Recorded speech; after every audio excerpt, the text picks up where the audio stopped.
السلام علیکم، خلیج نیوز کے ساتھ میں ہوں زینب علی۔ جون کوم یوکرائن کے ایک غریب یہودی خاندان میں پیدا ہوا۔ وہ لوگ بہت غربت میں زندگی گزار رہے تھے۔ گھر میں بجلی، گیس، پانی کچھ نہ تھا۔ گرمیاں خیریت سے گزر جاتی تھیں، لیکن یہ لوگ سردیوں میں سخت سردی کی وجہ سے بھیڑوں کے ساتھ سونے پر مجبور ہو جاتے تھے۔ اس غربت میں 1992 میں مزید اضافہ ہوا جب یوکرائن میں یہودیوں پر ایک بار پھر ظلم شروع ہو گیا۔ جون کوم کی والدہ نے نقل مکانی کا فیصلہ کیا، لیکن والد نے وطن چھوڑنے سے انکار کیا۔ ماں نے بیٹے کا ہاتھ تھاما، اٹچی کیس میں بیٹے کی کتابیں رکھی اور دونوں امریکہ چلے گئے۔ کیلیفورنیا ان کا نیا دیش تھا۔ امریکہ میں ان کے پاس مکان، روزگار اور نہ ہی کھانے کا سامان تھا۔ یہ دونوں ماں بیٹے مکمل طور پر خیرات کے سہارے چل رہے تھے۔ امریکہ میں فوڈ اسٹیمپ کے نام سے ایک فلاحی سلسلہ چل رہا ہے۔ حکومت انتہائی غریب لوگوں کو کھانے پینے کی اشیاء خریدنے کے لیے فوڈ اسٹیمپ دیتی ہے۔ یہ لوگ اتنے غریب تھے کہ یہ زندگی بچانے کے لیے خیرات لینے پر مجبور تھے۔ جین کوم کے پاس پڑھائی کے علاوہ کوئی چارہ نہیں تھا۔ یہ پڑھنے لگا، وقت گزرنے کے ساتھ ساتھ پڑھائی مہنگی ہونے لگی۔ فوڈ اسٹیمپ پہ گزارا مشکل ہو گیا۔ جین کوم نے پارٹ ٹائم نوکری کی تلاش شروع کر دی اور خوش قسمتی سے اسے ایک گروسری اسٹور میں سویپر کی ملازمت مل گئی۔ اسٹور کے فرش سے لے کر باتھ روم، کھڑکیوں اور سڑک تک کی صفائی اس کی ذمہ داری تھی۔ یہ برسوں سے یہ ذمہ داری نبھاتا رہا۔ 18 سال کی عمر میں اس کو کمپیوٹر پروگرامنگ کی عادت ہو گئی۔ یہ شوق اسے یونیورسٹی لے گیا۔ وہ 1997 میں یاہو پر بھرتی ہوا اور 9 سال یاہو میں کام کرتے گزار دیے۔ 2004 میں فیس بک آئی اور یہ آہستہ آہستہ مقبول ہوتی چلی گئی۔ یہ 2007 میں دنیا کی بڑی کمپنی بن گئی۔ جین کوم نے فیس بک پر اپلائی کیا، لیکن فیس بک کو اس میں کوئی پوٹینشیل نظر نہیں آیا اور یہ نوکری حاصل نہیں کر سکا اور مزید 2 سال یاہو میں رہا۔ وہ آئی فون خریدنا چاہتا تھا، لیکن حالات اجازت نہیں دے رہے تھے۔ اس نے تھوڑے تھوڑے پیسے جمع کیے اور نیا آئی فون خرید لیا۔ یہ آئی فون آگے چل کر اس کے لیے سونے کی کان ثابت ہوئی۔ جین کوم نے فون استعمال کرتے ہوئے سوچا کہ میں کوئی ایسی ایپ کیوں نہ بناؤں جو فون کے متبادل ہو، جس کے ذریعے SMS کے ساتھ ساتھ تصاویر اور ڈاکومنٹس بھی بھجوائی جا سکے اور جسے ہیک بھی نہ کیا جا سکے۔ یہ ایک انوکھا آئیڈیا تھا۔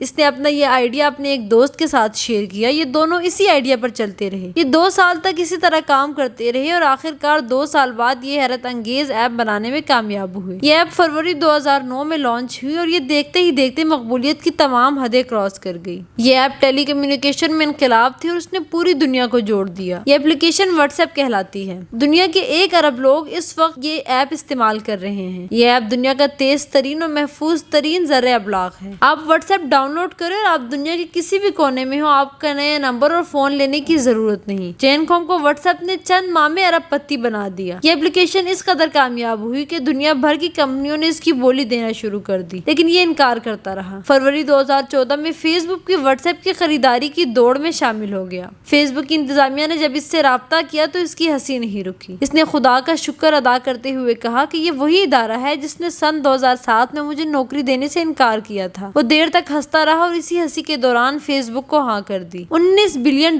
میں سودا طے ہوا۔ یہ کتنی بڑی رقم ہے، اس کا اندازہ آپ پاکستان کے کل مالیاتی ذخائر سے لگا سکتے ہیں۔ پاکستان کا فورن ایکسچینج اس وقت $22 ارب ہے اور پاکستان 70 برسوں میں ان ذخائر تک پہنچا ہے، جبکہ جین کوم ایک اپلیکیشن $19 ارب میں فروخت کر لیا۔ جین کوم نے فیس بک سے خریداری میں صرف ایک شرط لکھی تھی کہ وہ فوڈ اسٹیمپس دینے والے ادارے کی ویٹنگ روم میں بیٹھ کر دستخط کریں گے۔ فیس بک کے لیے یہ شرط عجیب تھی، کیونکہ یہ لوگ یہ معاہدہ اپنے دفتر یا اس آفس میں کرنا چاہتے تھے، لیکن وہ ڈٹ گیا، یہاں تک کہ فیس بک اس کے سامنے ہار ماننے پر مجبور ہو گیا۔ ایک تاریخ طے ہوئی اور فیس بک کے لوگ فلاحی سینٹر پہنچے اور وہ ویٹنگ روم کے آخری کونے میں بیٹھے کرسی پر رو رہا تھا۔ وہ کیوں نہ روتا، یہ وہی کرسی تھی جس پر بیٹھ کر وہ اور اس کی ماں گھنٹوں فوڈ اسٹیمپ کا انتظار کرتے اور یہ دونوں کئی بار بھوکے پیٹ یہاں آتے اور شام تک بھوکے پیاسے یہیں بیٹھے رہتے۔ ویٹنگ روم میں بیٹھنا اذیتناک تو تھا ہی، پر اس سے بڑی اذیت وہاں موجود ایک خاتون تھی جو ہر بار نفرت سے ان کی طرف دیکھتی، طنزیہ مسکراتی اور پوچھتی کہ تم لوگ آخر کب تک خیرات لیتے رہو گے؟ تم لوگ کوئی کام کیوں نہیں کرتے؟ یہ بات سیدھا ان کے دل پر لگتی، لیکن یہ لوگ خاموش کھڑے رہتے۔ خاتون نے سلپ دیتی، کاغذ پر دستخط کرتی اور یہ لوگ آنکھیں پوچھتے ہوئے واپس چلے جاتے۔ یہ برسوں سے اس عمل سے گزرتا رہا، اس لیے جب اسے کامیابی ملی تو اس نے اپنی زندگی کی سب سے بڑی کامیابی اسی ویٹنگ روم میں منانے کا فیصلہ کیا۔ اس نے $19 بلین کے لیے فوڈ اسٹیمپ کے انتظار میں بیٹھے لوگوں کے درمیان بیٹھ کر دستخط کیے، چیک لیا اور سیدھا کاؤنٹر پر چلا گیا۔ فوڈ اسٹیمپ دینے والی خاتون آج بھی وہیں موجود تھی۔ جین کوم نے $19 بلین کا چیک اس کے سامنے لہرایا اور ہنس کر بولا، "I got a job" اور سینٹر سے باہر نکل گیا۔ یہ ایک غریب امریکی کی عزم و ہمت کی داستان ہے اور یہ داستان ثابت کرتی ہے کہ اگر انسان ڈٹا رہے اور ہمت و حوصلہ قائم رکھے تو سب ممکن ہے۔